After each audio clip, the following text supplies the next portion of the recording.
नमस्कार, आप देख रहे हैं दिलनटॉप.com और फिलहाल हम कोरोना की ज़मीनी हकीकत जानने के लिए गुजरात के सूरत में हैं। सूरत ही वो शहर है जहाँ से कुछ दिन पहले वो भयावह तस्वीरें आई थी, जहाँ पे शमशान घाटों के बाहर लंबी-लंबी लाइनें थी। हमने वो तस्वीर भी देखी जिसमें एक शमशान घाट की चिमनी पिघली हुई थी। ऐसे समय पे सूरत के जो समाज के अलग-अलग हिस्से हैं, वहाँ से लोग सामने आए और उन्होंने सूरत सिटी का और उसके एडमिनिस्ट्रेशन का और वहाँ के लोगों का हाथ बटाना शुरू किया है। ऐसे ही एक व्यक्ति के साथ हमें हमें बताया गया कि हमें इनसे जाकर के मिलना चाहिए। नितिन भजियावाला, ये एक्स प्रेसिडेंट हैं सूरत बीजेपी के सिटी के और ये 3 बार कॉर्पोरेटर भी रहे हैं। भजियावाला साहब, बहुत-बहुत शुक्रिया हमें वक़्त देने के लिए। नमस्ते। सर, पहले तो हम यही जानना चाहते हैं, हम लोग दिल्ली से हमने अपनी यात्रा शुरू की है। 2 दिन हम लोग अहमदाबाद में रुके थे, अभी सूरत में आए हैं। सूरत में फ़िलहाल महामारी की स्थिति क्या है? लास्ट 2 दिन से कंट्रोल है। यहाँ मेरे यहाँ जो मृतदेह आने का कम हुआ है, तो ईश्वर से प्रार्थना है कि यही रफ्तार जारी रहे और ज़्यादा से ज़्यादा कम लोग यहाँ श्मशान में आए, ऐसा मेरा प्रभु से प्रार्थना करते हैं हम। अच्छा, सर, ये जैसे हमें बताया गया कि सूरत में पहले 3 ही शमशान गृह थे, जहाँ पे अंतिम विधि होती थी किसी शरीर की, किसी आत्मा की। अब यहाँ पे शमशान गृह बढ़ा के 5 किए गए हैं, अब इसको दोबारा शुरू किया। क्या वो परिस्थिति थी जिसमें इस बंद शमशान गृह को दोबारा शुरू करने के बारे में विचार किया गया? बीच में एक टाइम ऐसा आया, मैं ऐसे भी तो यहाँ के 2 शमशान है, एक कुरुक्षेत्र और उमराव का शमशान गृह, वहाँ सेवा के लिए जाता ही हूँ, हर टाइम में जाता हूँ। तो वेटिंग की बहुत बड़ी लाइन लगती थी डेड बॉडी के लिए। और हमारे म्यूनसिपल कमिश्नर साहब को पता है कि मैं ये काम, सेवा का काम मैं कर रहा हूँ, क्योंकि शमशान का काम करना वो तो कोई के घर में से भी परमिशन नहीं देते हैं। मेरे घर में से भी मेरी वाइफ वगैरह बोलते थे, मेरी माताजी है, काफ़ी बुजुर्ग है, कि भाई तू वहाँ जाएगा तेरे को कुछ चेप लगेगा। लेकिन मेरी वाइफ ने आके इधर एक बार देखा कि नहीं, ये तो काम करना चाहिए, तो मेरे घर से भी कोई मेरे को रोकते नहीं है। तो म्यूनसिपल कमिश्नर साहब ने भी मुझे बताया कि भाई ऐसी कोई जगह होएगी तो वहाँ अलग से शुरू करना चाहिए। मुझे पता था कि ये शमशान 2006 से बंद पड़ा है, कोई भी कारण से बंद पड़ा था। मैंने यहाँ के ट्रस्टियों का संपर्क किया और साफ़ सफाई करके यहाँ के मेरे कार्यकर्ताओं के साथ यहाँ शुरू किया है।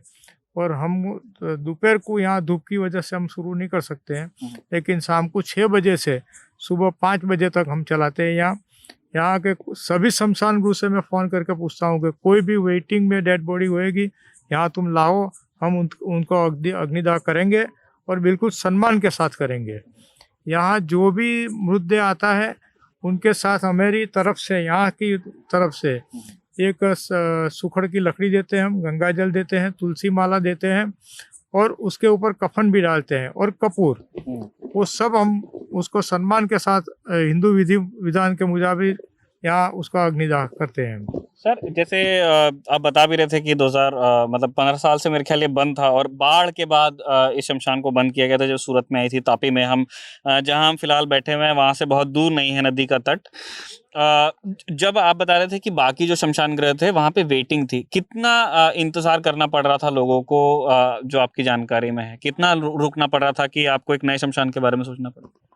बिल्कुल, वो टाइम पे इलेक्ट्रॉनिक मीडिया, प्रिंट मीडिया द्वारा भी हमको माहिती मिली थी कि 5-5, 6-6 घंटे तक लोग इंतज़ार में खड़े रहते थे। लेकिन आज ऊपर वाले की मेहरबानी से कोई इतना इंतज़ार करना नहीं पड़ता है। और शायद मेरा आज का जो माहौल है, आज भी मैंने सब जगह पे फ़ोन करके पूछा है, कोई जगह पे वेटिंग नहीं है। सर, और ये जो अचानक बढ़ोतरी हुई सूरत में मृत्युओं में, इसका मतलब आपको, आपकी स्मृति में कब से याद आ रहा है कि इस तारीख के बाद से या इस हफ्ते से, कितने टाइम से ये स्थिति देखने में आ रही है? मतलब होली के बाद से है या जनवरी से, फरवरी से, कब से ये स्थिति है? मैंने ये 10 तारीख से शुरू किया है। अच्छा। उसके 15-20 दिन पहले से ये माहौल खड़ा हो गया था। लेकिन इसमें एक बात ऐसी है कि कोविड और सस्पेक्टेड कोविड, वो 2 टाइप की ये आती है। हमारे यहाँ आती है, जो बॉडी आती है उसको पैक करके आती है, वो कोविड प्रोटोकॉल के हिसाब से आती है, यानी सस्पेक्टेड है, तो वो भी कोविड में गिना जाता है। बिल्कुल, हाँ, क्योंकि प्रोटोकॉल कोविड के हिसाब से आता है। उसका डेथ सर्टिफिकेट है, वो दूसरी कोई बीमारी से मृत्यु है, कुछ भी है, लेकिन वो कोविड सस्पेक्टेड है।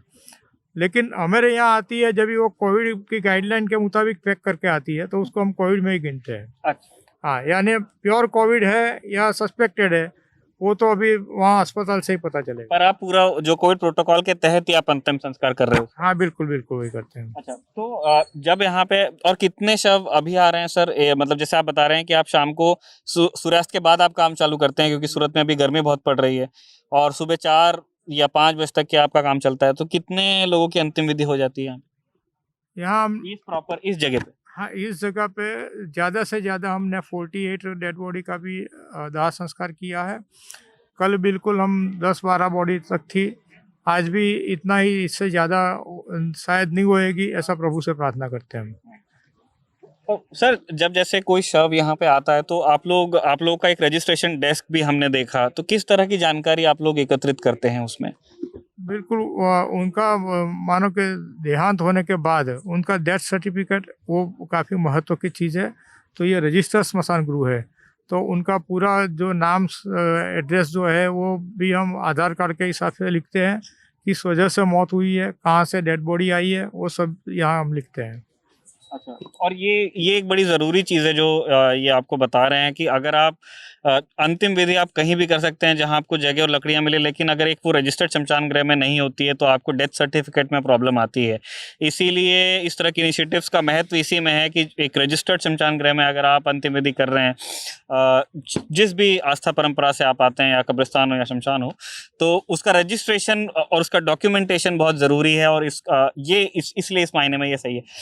सर, और आप लोग ज़रूर बाकी भी जो आपके समाज सेवी और जो लोग हैं उनसे भी आप लोग बात करते रहते होंगे। अभी सूरत का स्टेटस क्या है? चीज़ें बेहतर होने की ओर जा रही हैं, या फिर फिलहाल कुछ समय तक इस तरह के एक्स्ट्रा श्मशानों की ज़रूरत पड़ती रहेगी शहर को? नहीं, मैं मानता हूँ कि 30 तारीख तक लोगों को सावध रहना चाहिए। उसके बाद भी लोगों को अपने आप को, यानी सरकार तो अपने आप से काम कर रही है, लेकिन खुद लोगों को भी संभल के रहना चाहिए। तो मैं मानता हूँ कि ये जो 2-3 दिन में यानी लॉकडाउन डाला नहीं है, फिर भी काफ़ी लोग स्वयंभू घर से बाहर निकलना कम कर दिया है, मास्क पहनना जरूरी समझा है लोगों ने। तो अभी कम जो रेशिया हुआ है उसकी वजह मुझे यह दिखती है कि घर से बाहर निकलना कम हुआ है, तो ये डेथ भी कम हो गए हैं। और मैं सभी समाज के लिए ये बोल रहा हूँ, यानी कोई इसमें कौम की बात आती नहीं है, सभी कौम, कोरोना कोई भी कौम देखती नहीं है। सबसे मेरी अपील है कि जो भी सरकारी गाइडलाइन है उसका बिल्कुल पालन करें, और ये महारोग के सामने अपने को जीत मिलनी है। अच्छा सर, एक और चीज़ बताइए, जैसे श्मशान चलाना और स्पेशली रात भर चलाना, जो आप नंबर बता रहे हैं 48 बॉडीज़ का आपने किया है एक रात में, तो इसमें काफ़ी सामान लगता है। इसमें लकड़ी भी चाहिए अंतिम विधि के लिए, कुछ जो रीति रिवाज है उसके लिए भी सामान चाहिए, कुछ लोग चाहिए जो मतलब उस लकड़ी की चिता बनाएं। तो ये सब आप साधन कैसे जुटा रहे हैं? आप लोग वो काम कैसे कर रहे हैं? उसके लिए धन संसाधन कहाँ से आते हैं? बिल्कुल, मैंने जब ये शुरू किया तो सूरत महानगर पालिका के गार्डन विभाग से भी काफ़ी लकड़ी यहाँ आई थी, लेकिन जिस दिन लोगों को पता चला, काफ़ी लोग यहाँ अपने बिगर नाम से, कोई भी नाम की अपेक्षा के बिना यहाँ लकड़ी की हमको ट्रक भेज देते हैं। अभी कल मैंने एक अखबार में पढ़ा कि यहाँ नज़दीक में ओलपाड़ गांव है, तो वहाँ ओलपाड़ गांव में लकड़ी की शॉर्टेज है और लकड़ी नहीं है, तो मैंने यहाँ से ओलपाड़ गांव भेजी है, क्योंकि अभी ये टाइम पे अपनी फ़र्ज़ है कि सभी जगह पे अपनी ओर से मदद होनी चाहिए। और ये यहाँ जो आई है, किसी ने मदद की है, वही मदद मैंने दूसरे को भेजी है। और कई लोग आके, मानो हम यहाँ वो कफन भी देते हैं, ऊपर पीपी किट के ऊपर कफन डाल के, लकड़ी, चंदन की लकड़ी है, गंगा जल है, तुलसी माला है वगैरह, भी लोग आके यहाँ दे जाते हैं हमको। अच्छा, ये सब लोग आपको चंदे के तौर पे दे रहे हैं? हाँ, क्योंकि आप ये काम कर रहे हैं। अच्छा, एक बात बताइए सर, जो लोग यहाँ पे आते हैं जिनके परिजन नहीं रहे और ये आखिरी पड़ाव होता है उनका बैकग्राउंड, किस तरह के बैकग्राउंड के लोग ज़्यादातर आपको ज़्यादा देखने को आ रहे हैं, जो इस महामारी में मतलब जिन पर ये बीत रही है? बैकग्राउंड क्या रहता है लोगों का, परिजनों का? कई बार तो मध्यम वर्ग से भी लोग हैं जो डर के मारे यहाँ उनके परिवारजन साथ में आते नहीं है, यहाँ भेज देते हैं। दूसरी एक बात वो भी है कि कहीं जो एक्सीडेंट केसेस वाले भी बॉडी काफ़ी, यानी कोविड के सिवा वो भी सिविल अस्पताल में कहीं पे रहती है, तो वो भी काफ़ी स्टॉक हुआ था, वो भी यहाँ आता है, उसका भी हम अग्नि संस्कार कर देते हैं। अच्छा, और जिसके साथ जैसे जिस शव के साथ कोई नहीं आता है तो उसका फिर कैसे होता है? नहीं, कोई ना कोई तो आता ही है उसके साथ में, क्योंकि यहाँ रजिस्टर्स जो करना है वो बिल्कुल हमारे लिए कानून जरूरी है। जरूरी है और कानूनन जरूरी है। तो बिगर ऐसे कोई आता है तो हम वो डेड बॉडी को यहाँ रखते हैं, पूरा उसका जो भी लेके आता है उससे बोलते हैं कि उसका लेके आओ, जो भी उसका परिवारजन है उसका एड्रेस बाद में ही हम करते हैं यहाँ। अच्छा, मतलब आप डॉक्यूमेंटेशन आप पूरा पक्का रखते हैं। हाँ। ठीक है। एक अंतिम सवाल है सर, लोग वैसे भी कोविड महामारी में लोग बहुत डर रहे हैं, बड़ी छुआछूत की बीमारी मान रहे हैं और श्मशान का नाम सुन के लोग और कट जाते हैं। तो आपको ये काम करते हुए मतलब आपके परिवार वालों ने कभी मतलब इस तरह का कोई डर नहीं रहा उनके मन में कि ये रात रात श्मशान में बैठते हैं और वहां भी कोविड बॉडीज आती हैं? बिल्कुल, मेरा परिवार अगले टाइम पे पूरा परिवार कोविड में कोरोना से ग्रस्त था, मैं खुद भी था। मैं, मेरा बेटा, मेरी वाइफ सब अस्पताल में भर्ती होके आए हैं और हमने मौत को नज़दीक से देख लिया है। तो मरना तो है एक दिन, लेकिन अच्छा काम करके मरना वो मेरे दिल में है। मैंने आगे भी बताया कि शुरू में मेरी जो पत्नी है उसको भी थोड़ा डर था, लेकिन एक दिन आके उसने देखा तो बताया नहीं ये काम तो करना ही चाहिए। और मेरा लड़का भी थोड़ी देर के बाद ही इधर से गया है, वो भी इधर आता है। ठीक है, बहुत बहुत शुक्रिया बजेवाला साहब हमसे बात करने के लिए, बहुत नेक काम कर रहे हैं और हमारे दर्शकों की तरफ से आपको धन्यवाद है।